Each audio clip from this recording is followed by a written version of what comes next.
नमस्कार। आपके कार्यक्रम आमने सामने में आपका स्वागत है। मैं हूं सुधांशु रंजन। आज नेपाल के पोखरा में विदेश मंत्री सुषमा स्वराज और पाकिस्तान के प्रधानमंत्री के विदेशी मामलों के सलाहकार सरताज अजीज के बीच बातचीत हुई है। वैसे तो पाकिस्तान की ओर से कहा गया कि इस साल नवंबर में जो दक्षिण यानी सार्क शिखर सम्मेलन होने जा रहा है, उसके लिए प्रधानमंत्री नरेंद्र मोदी को निमंत्रण देने के लिए ये मुलाकात तय की गई थी। लेकिन जब भारत और पाकिस्तान के दो नेता मिलते हैं तो उसके काफ़ी निहितार्थ निकाले जाते हैं और पूरा विश्व जो है देखता है कि भारत के दो नेता जब बात करेंगे तो फिर वहाँ पर क्या होगा। अभी मंत्री स्तर की बातचीत वहाँ हो रही है और सम्मेलन है पूरे सार्क देशों का, लेकिन पूरी नज़र जो है भारत के विदेश मंत्री और पाकिस्तान के प्रधानमंत्री के विदेशी मामलों के सलाहकार के बीच क्या बातचीत हुई इस पे लगी हुई है, क्योंकि पिछले 2 दिनों से ये बात आ रही है कि दोनों के बीच वार्ता होने वाली है। अनौपचारिक तौर पर तो पिछली रात्रि जो है वो भोज के समय भी मिले थे और उसमें भी कहा गया कि गर्मा गर्म बातचीत भी हुई थी सुषमा स्वराज और सरताज अजीज के बीच। इसके अलावा विदेश सचिवों की भी मुलाकात हुई। लेकिन सवाल ये उठता है कि इतने दौर की बातचीत जो वर्षों से चल रही है उसके क्या ठोस परिणाम कुछ आए हैं, और इस बार जो बातचीत हुई है क्या उसके भी ठोस परिणाम आएंगे? क्योंकि पाकिस्तान ने कहा है कि वो हर मुद्दे पर बातचीत करने को तैयार है, जिसमें पठानकोट भी शामिल है। और आपको याद होगा कि पठानकोट में हमले के बाद ही विदेश सचिव स्तर की वार्ता स्थगित कर दी गई थी और वो जब ये आश्वासन दे रहा है कि पठानकोट पर भी बातचीत करने को तैयार है तो एक महत्वपूर्ण वक्तव्य है। लेकिन सवाल है कि इसमें कितनी सच्चाई है और उसकी नीयत कितनी साफ है। आज हम इसी पर बहस करेंगे। सुषमा स्वराज सरताज वार्ता, क्या निकलेगा रास्ता? इस बहस में शामिल हैं आलोक शर्मा जो कांग्रेस के प्रवक्ता हैं, हमारे साथ वरिष्ठ पत्रकार राहुल जलाली हैं, हमारे साथ भारतीय जनता पार्टी के प्रवक्ता कृष्ण गोपाल अग्रवाल हैं और हमारे साथ पूर्व राजनयिक दिलीप सिन्हा। आप सबों का स्वागत है इस कार्यक्रम में। सबसे पहले दिलीप जी आप बताएं कि पाकिस्तान के साथ तो हमारी बातचीत कोई ऐसी पहली बार तो हो नहीं रही है। बहुत दिनों से बहस चलती है कि वार्ता होनी चाहिए नहीं होनी चाहिए, कोई फ़ायदा है नहीं फ़ायदा है। आप वहाँ रह भी चुके हैं और अंतर्राष्ट्रीय परिप्रेक्ष्य में सारी चीज़ों को देखते रहे। आपका क्या मानना है कि इस तरह की बातचीत से कुछ उम्मीद की जा सकती है? देखिए, बातचीत जो अभी हो रही है वो एक नाजुक मोड़ पे है, क्योंकि भारत ने ये कहा है कि पठानकोट में जो वारदात हुई उसकी जांच होनी चाहिए और उसके जो मुलजिम जो है उनके खिलाफ कार्रवाई होनी चाहिए। तो अब सब कुछ उस पर निर्भर है कि पाकिस्तान उसमें क्या कार्रवाई करता है। पाकिस्तान ने एक FIR लॉन्च किया है। पाकिस्तान के कुछ मीडिया ने एक खबर दी है कि वहाँ पे जो मसूद अजहर है उसे लिया गया प्रोटेक्टिव कस्टडी में, लेकिन सरकार की ओर से सरकार ने कुछ नहीं कहा उसके बारे में। तो ये सब मामले हैं जिसके कारण कि हमें बहुत सोच समझ के धीरे धीरे आगे बढ़ना है। और अगर मीडिया में ये बात आती है कि मसूद अजहर को गिरफ्तार किया गया और सच करेगी तो सरकार ही करेगी, और तो फिर सरकार तो बयान देगी बाज़ाब्ता, वो तो बताना चाहिए भारत को कि हमने अपनी ओर से ये कदम उठाए हैं। अगर सरकार की ओर से बयान नहीं आया तो इसको क्या माना जाए? उसे माना जाए कि सरकार अभी खुलकर ये कहने को तैयार नहीं है कि ये वो उसके प्रोटेक्टिव कस्टडी में है। और अगर या है तो वो कहा जाए कि अपनी डोमेस्टिक कॉन्स्टिट्यूएंसी, हाँ वो भी देखना होता है उसे, अपने देश में उसका क्या असर होगा। बिल्कुल बिल्कुल, क्योंकि वहाँ पर जो एक कॉन्स्टिट्यूएंसी है जो सपोर्ट करती है मसूद अजहर को, उसे भी देखना है उसे, क्योंकि एक और पाकिस्तान इन लोगों को अपना एक स्ट्रेटेजिक एसेट मानती है। नहीं, वो तो उसकी विदेश नीति का हिस्सा है। आतंकवाद तो सारे नेता उसके मान चुके हैं कि वो तो स्टेट पॉलिसी का हिस्सा है कि आतंकवाद को हम बढ़ावा देंगे, मदद करेंगे, वो उसी के जरिए भारत से लड़ेंगे। वो सारी बातें तो कई बार आ चुकी हैं। तो पाकिस्तान की जो दोहरी नीति जो है जी, उससे हमें देखते हुए आगे बढ़ना है कि हम बातचीत उस पर एक कंडीशनल, एक शर्तिया रखें ताकि पाकिस्तान उसमें अपनी उसने जो कुछ कहा है और जो उसके अंतर्राष्ट्रीय दायित्व हैं उनको पूरी तरह निभाए। वो तो है, लेकिन अंतर्राष्ट्रीय भी दबाव लगता है काम करता नहीं। अंतर्राष्ट्रीय दबाव या तो बन नहीं पाया, भारत की ओर से क्या कमी रही या ऐसा हो नहीं पाया, बना नहीं। भारत ने प्रयास तो बहुत किया। अटल बिहारी वाजपेयी बस लेके चले गए, नरेंद्र मोदी 25 दिसंबर को अचानक जो है लाहौर चले जाते हैं बिना किसी योजना के। तो प्रयास तो भारत की ओर से बहुत हुआ है। हमने बार बार कोशिश की है कि हम अपनी तरफ से कोई कमी नहीं छोड़ें उसमें, लेकिन अब देखना है कि पाकिस्तान क्या कार्रवाई करता है। चलिए आलोक शर्मा जी आप बताएं, कांग्रेस की प्रतिक्रिया तो खैर मुझे पता है किस तरह की होगी, लेकिन फिर भी बताइए, कुछ उम्मीद करते हैं? नहीं, मैं बातचीत समझता हूं कि उम्मीद की जानी चाहिए। अगर दोनों देशों के विदेश मंत्री मिल रहे हैं तो उम्मीद की जानी चाहिए, लेकिन इतिहास जो पिछले 2 साल का है वो बड़ा ही बेउम्मीद है। सिर्फ 2 साल का नहीं, मैं दोनों चीज़ों को कोरिलेट करना चाहूँगा कि आप केवल भविष्य के बारे में बात करें, थोड़ा सा इतिहास पर भी नज़र डाल लेनी चाहिए। गाड़ी में जो बैक मिरर होता है वो भी कभी कभी देखना चाहिए। साड़ी और शॉल की डिप्लोमेसी से लेकर आम की डिप्लोमेसी से लेकर तमाम वहाँ पर हवाई जहाज़ से लाहौर में लैंडिंग तक अभी तक कोई बहुत रिजल्ट नहीं आया है। और उसका रिजल्ट का कारण ये नहीं है कि भाई वो सकारात्मक रुख है उनका या नहीं है। बातचीत के लिए तो 26/11 के बाद भी तैयार थे, 26/11 के तमाम सबूत दिए गए, लेकिन वो पेशावर के लिए तो अपनी पेशावर की घटना के लिए फास्ट ट्रैक कोर्ट बनाते हैं। 26/11 या पठानकोट के लिए उस तरह की प्रतिक्रिया नहीं आती है। एक सुखद संदेश ये आ रहा है भारतीय जनता पार्टी के प्रवक्ताओं की तरफ से, कम वो वार्ता होने पर पहले ही सबसे पहले वहां से कुछ चीज आए उससे पहले अपनी पीठ थपथपाना कम से कम बंद कर दिया है। 1948 से लेकर चाहे वो 65 की बात हो, चाहे 71 की लड़ाई हो, चाहे कारगिल हो, चाहे वो बस सेवा वाली बात हो, हमेशा ही जब भारत ने सकारात्मक रुख दिखाया है, पाकिस्तान ने हमेशा ही पीठ में छुरा घोंपने का काम किया है। डिप्लोमेसी के लेवल पर भी अगर देखें, कूटनीति के आधार पर भी 1991 में जब 1991 में जब सेक्रेटरी लेवल टॉक शुरू हुई, 8 इश्यूज हमने आइडेंटिफाई किए, सर क्रीक से लेकर सियाचिन से लेकर क्रॉस बॉर्डर टेररिज्म से लेकर, लेकिन बहुत कोई सकारात्मक अभी तक रिजल्ट नहीं आया है। मैं समझता हूं कि शर्मा जी, ये तो सब लोग जान रहे हैं, शुरू में ये बात हुई, इसलिए आप सारे अगर वो आंकड़े भी दे दें और सारी तिथियां और सारी जगहों के नाम भी बता दें तो उससे कोई फायदा नहीं होगा। मैं इसके बारे में कहता हूं कि अभी जो बैठक हुई है और जो पिछले 2 दिनों से जिस तरह के बयान आए हैं उसको लेकर के आपकी क्या प्रतिक्रिया है? देखिए, मैं समझता हूं बयान इस तरह के हमेशा से पहले से आते रहे हैं, लेकिन पठानकोट के अटैक के बाद गृह मंत्रालय का जो बयान आया था, गृह मंत्री महोदय ने कहा कि अभी भी पाकिस्तान के प्रति अविश्वास का कोई कारण नहीं बनता है। इन तरह के बयानों का कोई अभी औचित्य मुझे नजर नहीं आ रहा है। गोली और बोली साथ साथ चलेगी नहीं चलेगी, बीजेपी को तय करना है। आपका क्या मानना है, क्या उम्मीद कर रहे हैं आप? देखिए, हमने इसलिए पीठ थपथपाना बंद कर दिया क्योंकि कांग्रेस हमारी पीठ थपथपा रही है, पहले ये ध्यान। दूसरी बात, कांग्रेस को कभी नहीं भूलना चाहिए जो शर्म शेख में डिजास्टर पिछली सरकार ने किया, लेकिन उसके बाद छोड़ दीजिए। अभी इस बात को हम देख लें पीछे, जो अब 1-1.5 साल 2 साल का देख लें, तो पाकिस्तान के साथ डिप्लोमेसी करना अपने आप में बड़ा कॉम्प्लिकेटेड इशू है। और ये जो डायलॉग है वह जो मिलिट्री एक्शन या मिलिट्री इंटरनल सिक्योरिटी का काउंटर नहीं है, दोनों साथ साथ चलेंगे। यह बात सरकार बहुत अच्छी तरह जानती है और इंप्लीमेंट कर रही है। और हम जब भी पाकिस्तान से बात कर रहे हैं, फोकस है we will talk on terror. तो आप देखिए, इसके रिजल्ट भी आ रहे हैं। पीछे एनएसए ने जो इंफॉर्मेशन दी उसको भी देख लें। पठानकोट के बाद जो पाकिस्तान ने एक इनिशिएटिव लेके एक्शन लेने की बात को कमिट किया है कि हम उस पर एक्शन लेंगे, स्लो प्रोसेस होगा। और अभी एक और इम्पोर्टेंट बात, नेट रिजल्ट क्या है? मैं अभी एक इम्पोर्टेंट बात और बता दूं कि अभी भी एसआईटी की विजिट के लिए एग्री आ गया। अभी ट्वीट आया है एमईए का कि पाकिस्तान पठानकोट के ऊपर 27 मार्च को एक एसआईटी टीम इंडिया को विजिट करेगी। ये तो सरताज अजीज बार बार कह रहे थे, अभी पोखरा में उन्होंने कहा, काठमांडू में उन्होंने ये बार बार कहा कि हाँ इंशाल्लाह, उन्होंने कहा जल्दी ही हमारी एसआई टीम जो है पठानकोट जाएगी इंशाल्लाह। डिक्लेयर कर दिया, वो उसकी घोषणा हो गई, अच्छी बात है। मैं ये कह रहा हूँ कि जो आज कांग्रेस की जो प्रतिक्रिया है, ठीक वैसी ही प्रतिक्रिया आपकी भी 2 साल पहले तक आती थी कि गोली और बोली साथ नहीं चलेगी। आज कांग्रेस ने आपकी भाषा जो है वो ले ली, क्योंकि उनको नहीं हमारी भाषा नहीं, हम तो सुषमा स्वराज जी का संसद का पटल का बयान याद दिला रहे हैं इनको। सुधांशु जी, हम तो कह रहे हैं कि दोनों अलग अलग है और दोनों साथ साथ चलेंगे।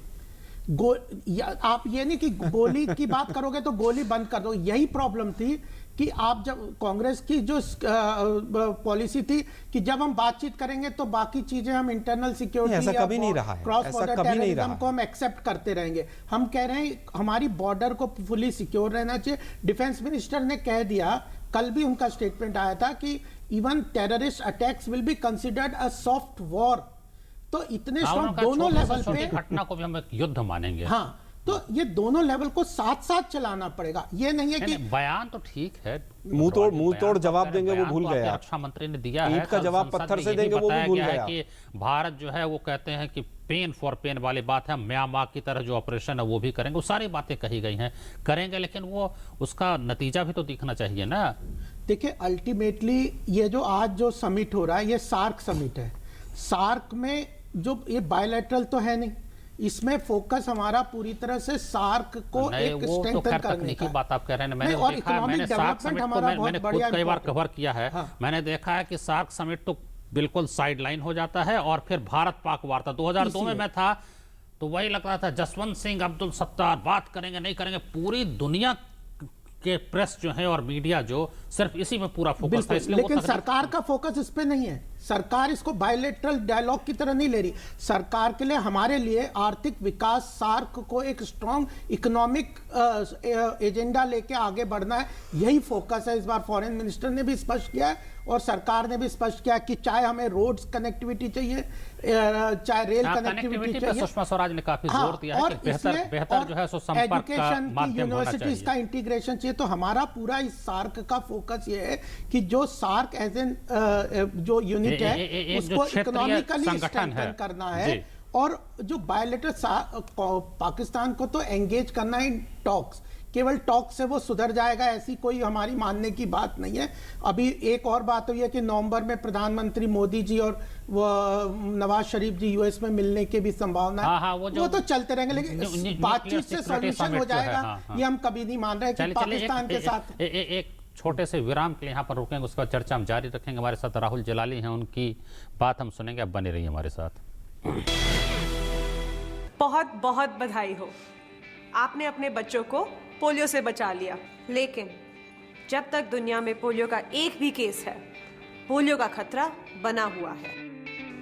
इसीलिए अब सरकार देश में पोलियो इंजेक्शन की शुरुआत कर रही है ताकि आपके बच्चे को मिले डबल सुरक्षा। अब अपने 1 साल से छोटे बच्चे को टीकाकरण सत्र में पोलियो की तीसरी खुराक के साथ जरूर दिलवाएं पोलियो का इंजेक्शन। क्यों राधा, इससे क्या होगा पता है ना? हाँ दीदी, पोलियो से डबल सुरक्षा हमेशा के लिए। याद रहे, पोलियो की तीसरी खुराक के साथ जरूर दिलवाएं पोलियो का इंजेक्शन।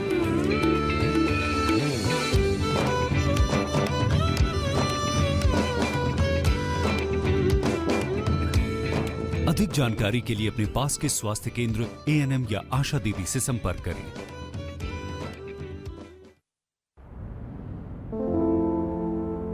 मैं अमिताभ बच्चन आज आपके सामने वो कहने जा रहा हूं जो मैंने पहले कभी नहीं कहा। मैं एक रोगी हूं, हेपेटाइटिस बी का रोगी। 1982 में कुली फिल्म की शूटिंग के दौरान मेरे साथ एक दुर्घटना हुई। ऑपरेशन करवाना पड़ा और मेरे शरीर में 60 बोतल खून चढ़ाया गया। खून का कोई एक सैंपल हेपेटाइटिस बी इन्फेक्टेड था जो मेरे लिवर तक पहुंच गया। कई सालों बाद आम जांच के दौरान जब इसका पता चला तो मुझे यह भी पता चला कि मेरा 1/4 लिवर ही बचा हुआ है। लेकिन सही इलाज के बाद आज मैं आपके सामने खड़ा हूं और काम कर रहा हूं। हेपेटाइटिस बी से बचने का पहला उपाय है शिशु के जन्म पर पहला टीका लगवाएं और पहले साल में 3 और नियमित टीके लगवाएं। ये आपका पहला कदम होना चाहिए। मुफ्त टीकाकरण के लिए अपने पास के स्वास्थ्य केंद्र जाएं और पूरी जानकारी लें। देखिए, ये जो हेपेटाइटिस बी है, इससे हम डरेंगे नहीं, लड़ेंगे। किशोर अवस्था हम सब की जिंदगी का बहुत ही अहम पड़ाव होता है, जिसमें हम सब बहुत ही महत्वपूर्ण शारीरिक और मानसिक बदलावों से गुजरते हैं। इस उम्र में खून की कमी यानी अनीमिया काफी आम है, जिसके कारण कमजोरी, चिड़चिड़ापन और थकान जैसी शिकायतें आती हैं। सप्ताह में एक बार आईएफए की नीली गोली लेना किशोर अवस्था में विकास के लिए सहायक होता है। ये नीली गोली शासकीय शालाओं, आंगनबाड़ी केंद्रों और शासकीय स्वास्थ्य संस्थाओं में निशुल्क मिलती है। मैं आशा करती हूँ कि आप सब किशोर और किशोरियां साप्ताहिक आईएफए की इस नीली गोली का सेवन जरूर करेंगे। तुमने कहा था पैसे दोगे मुझे? I need money। अंजू, ये चोट कैसे लगी? वो बाथरूम में पैर फिसल गया था। छुपाने से कुछ सॉल्व नहीं होगा अंजू। ये सब आखिर कब तक? हाँ, कभी मायके से पैसे मंगाओ तो कभी लड़की पैदा हुई इसका ताना। मैं करूँ भी तो क्या अनीता?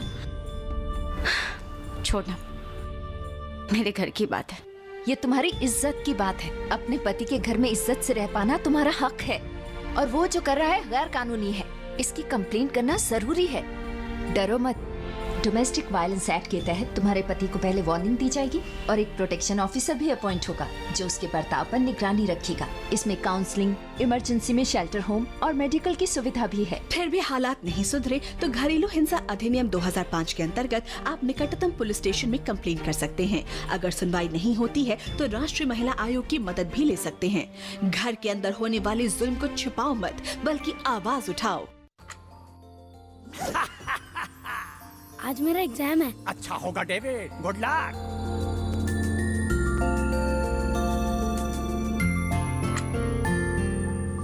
आज रिजल्ट आएगा। Best of luck. इस बार क्लास में फर्स्ट आया है डेविड और सेकंड आई है रिया, थर्ड है असलम। कांग्रेस। पर अब क्या हुआ डेविड? मुझे आगे पढ़ना है पर पापा कहते हैं पैसे नहीं है। पैसे नहीं है? वो देखो, pre matric scholarship scheme. Pre matric scholarship अल्पसंख्यक समुदाय के उन बच्चों के लिए है जिनकी सालाना पारिवारिक आय 1 लाख रुपए से कम है और जिन्होंने पिछली कक्षाओं में 50% अंक प्राप्त किए हैं, और लड़कियों के लिए 30% स्कॉलरशिप निर्धारित है।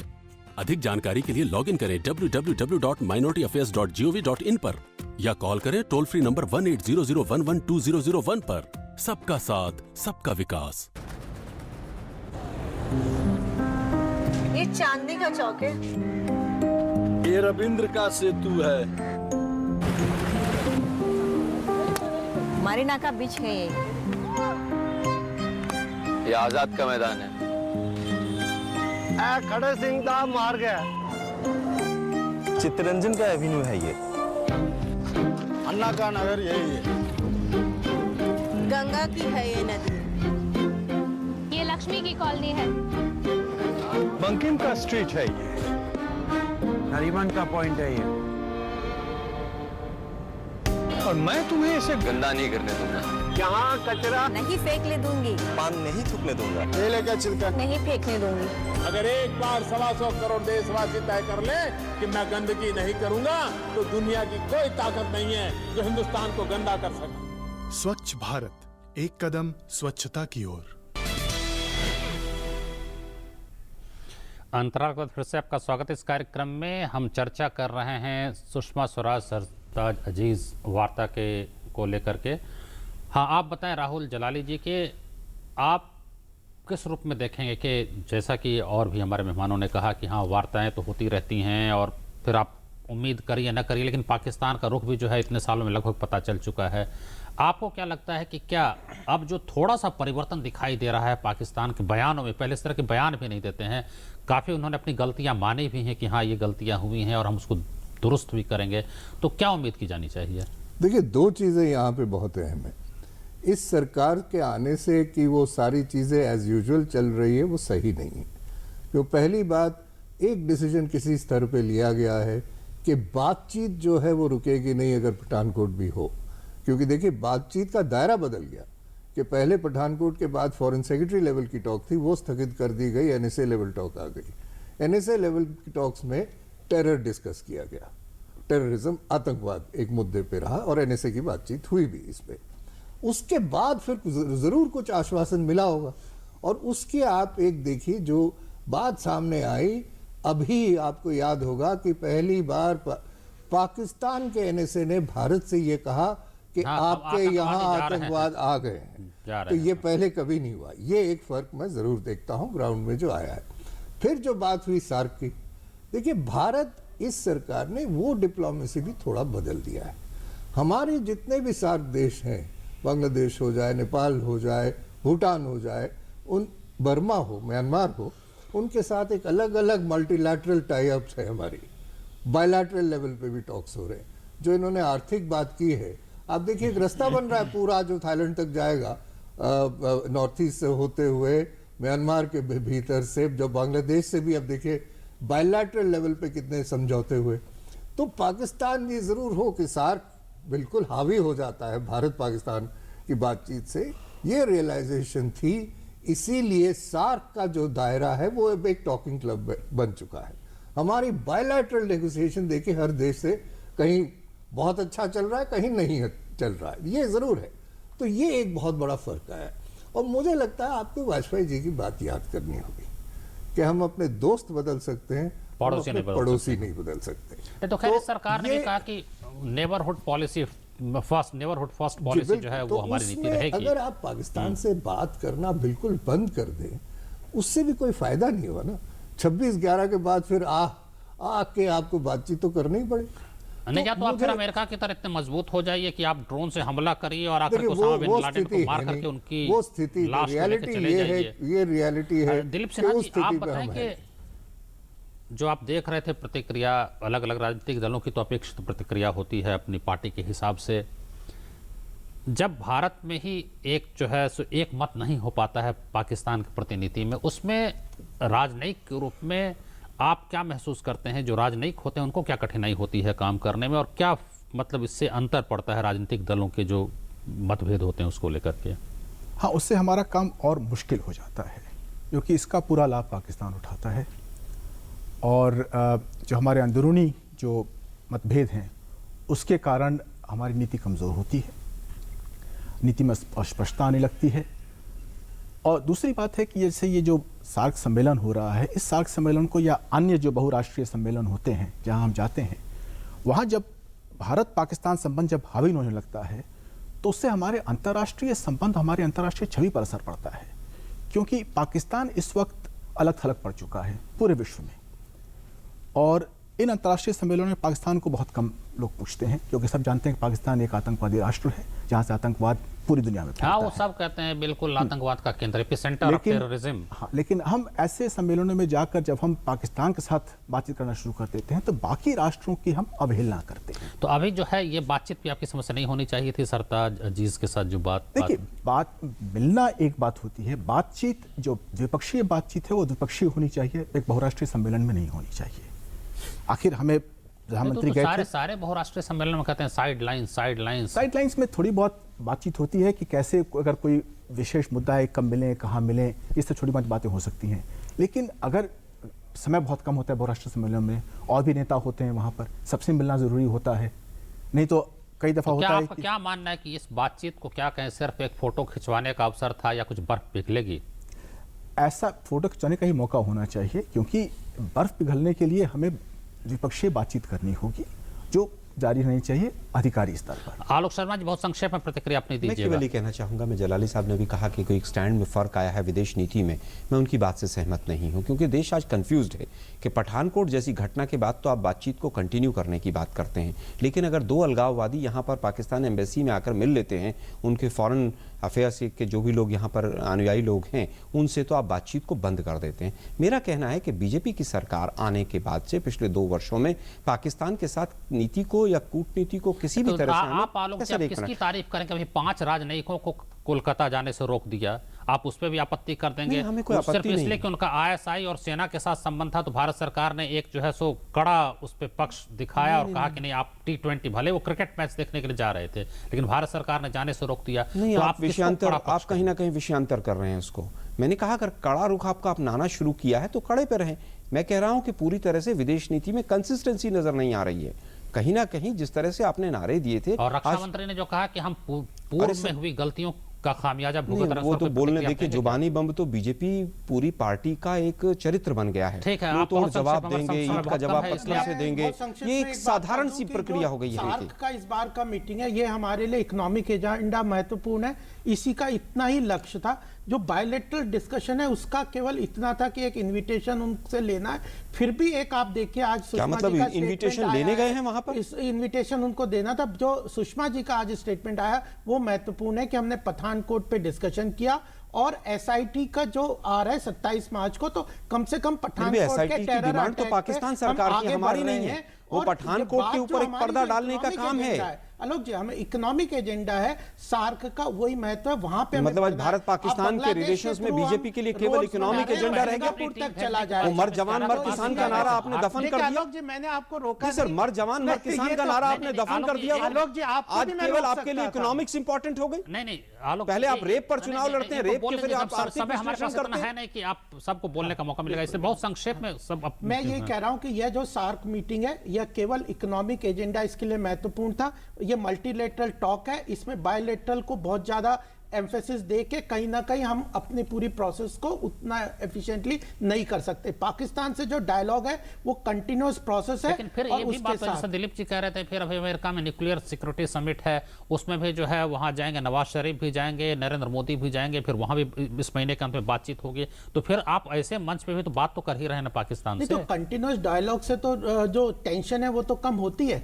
और अगर हम इसको ये मान लें कि बातचीत is the alternative to our internal security और मिलिट्री ऑप्शंस और सिक्योरिंग ऑफ द बॉर्डर, तब प्रॉब्लम अच्छा, बस हम ये 10 सेकंड में आलोक जी आपको कहना चाहूंगा कि इसका मतलब बीजेपी जो बिरयानी, आप ये मानते हैं कि आतंकवाद की समस्या पिछले 2 सालों में, पिछले इतने सालों में आतंकवाद की समस्या को कांग्रेस ने हल कर दिया था या उसकी सरकार ने हल कर दिया था? मैं ये नहीं कहता कि हल कर दिया था, लेकिन इतना अवश्य रहा है कि जिस समय हमारी सरकार आई 2400 के करीब टेररिस्ट थे जम्मू कश्मीर में, हमारी सरकार गई तो 400 के करीब। जलाली जी टूरिज्म अब गया था, मैं नहीं जाऊंगा, लेकिन हमने बिरयानी वाली स्टेटमेंट बहुत सुनी थी। आज उस पर थोड़ा सा जवाब उस समय पर बिरयानी वाली स्टेटमेंट सुनते थे। आलोक जी, आतंकवाद का जहां सवाल है, जम्मू कश्मीर की इन्होंने बात की, हालत कोई खास अच्छी नहीं हुई है, ये आप भी देख रहे हैं, रोज रोज वहां पे कुछ ना कुछ हो रहा है, वो छोड़िए। पर कई दफा बातचीत भी एक जरिया होता है आतंकवाद पे प्रेशर डालने का पाकिस्तान पे। आपके हिसाब से बातचीत चलती रहनी बिल्कुल चलती रहनी। आपने तो देख लिया, उसका रिजल्ट तो देखा है कि पठानकोट के, अभी जो आपसे मैं कह रहा था कि जो पाकिस्तान से आए घुसपैठिए यहाँ, एनएसए ने पाकिस्तान के हमें बताया कि आ रहे हैं, तो एक नतीजा तो बिरयानी वाली स्टेटमेंट दिखावा थी। चलिए अब नहीं आलोक जी, जलाली जी, अग्रवाल जी और दिलीप सिन्हा जी, आप सबका बहुत धन्यवाद चर्चा में शामिल होने के लिए। इसलिए अब ये विस्तार से तो सारी बातें आएंगी और हमें इंतजार करना पड़ेगा कि इस बातचीत का कुछ नतीजा आता है या नहीं, क्योंकि एसआईटी जो उसकी है उसको भी आना है अभी पठानकोट में। अब वो सिर्फ ये दिखाने के लिए है या भारत को विश्वास दिलाने के लिए, या उसके ठोस परिणाम भी आएंगे और पाकिस्तान कार्रवाई करेगा, ये तो फिर तभी पता चलेगा जब इसके परिणाम आएंगे। आपका बहुत धन्यवाद चर्चा को देखने के लिए। अगले सप्ताह फिर मिलेंगे एक नए विषय के साथ। नमस्कार।